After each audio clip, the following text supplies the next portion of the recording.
Unusually harsh words from Governor Henry over a new law that forces women to have an ultrasound and listen to a detailed description at least 1 hour prior to an abortion. The governor is speaking out because he says the law is unconstitutional and will cost the state tax money it can't afford to spend on a losing lawsuit.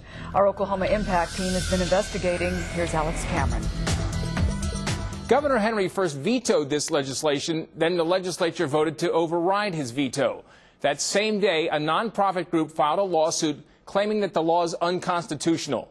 Oklahoma Impact's Amy Lester explains now we'll foot the bill, one we've paid before.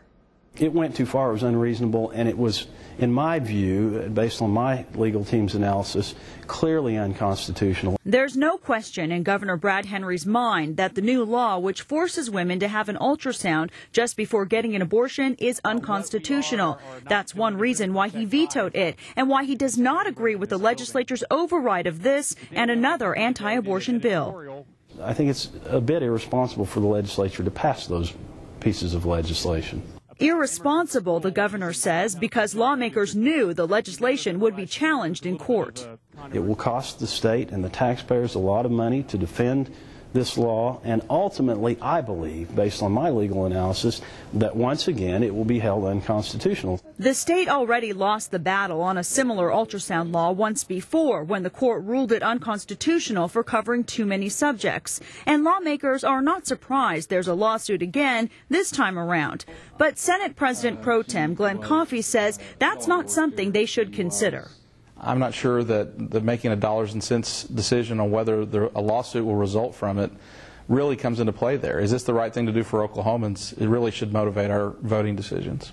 While lawmakers may have ignored concerns over the constitutionality of this bill, it's not the first time. In the case involving a similar ultrasound bill that was found unconstitutional, Supreme Court justices said just 3 months ago, we are growing weary of admonishing the legislature for so flagrantly violating the terms of the Oklahoma Constitution. It is a waste of time for the legislature and the court and a waste of the taxpayers' money.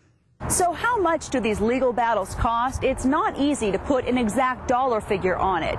There's a lot of time that an assistant attorney general spends working on the cases instead of doing other things. And we do know the state spent $100,000 over the past 2 years to hire an abortion law expert to help with 2 cases.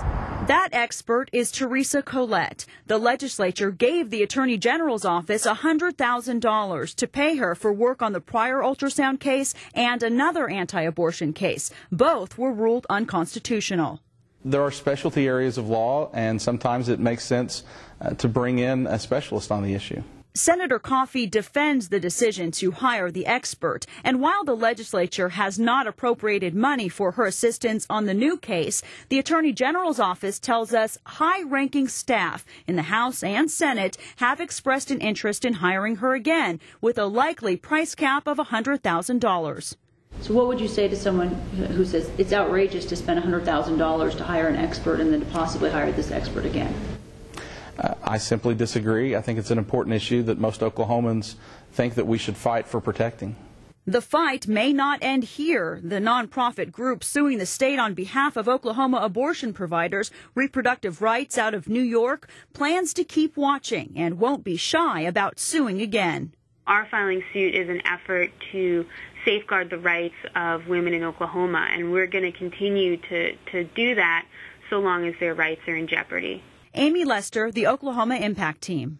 While we cannot quantify how much it will cost the Attorney General's office to fight this lawsuit, a lawyer from a private firm says he'd charge $30,000 to work on this case. For Oklahoma Impact, I'm Alex Cameron. And the law is on hold right now. A judge yesterday issued a restraining order until the court can decide its validity.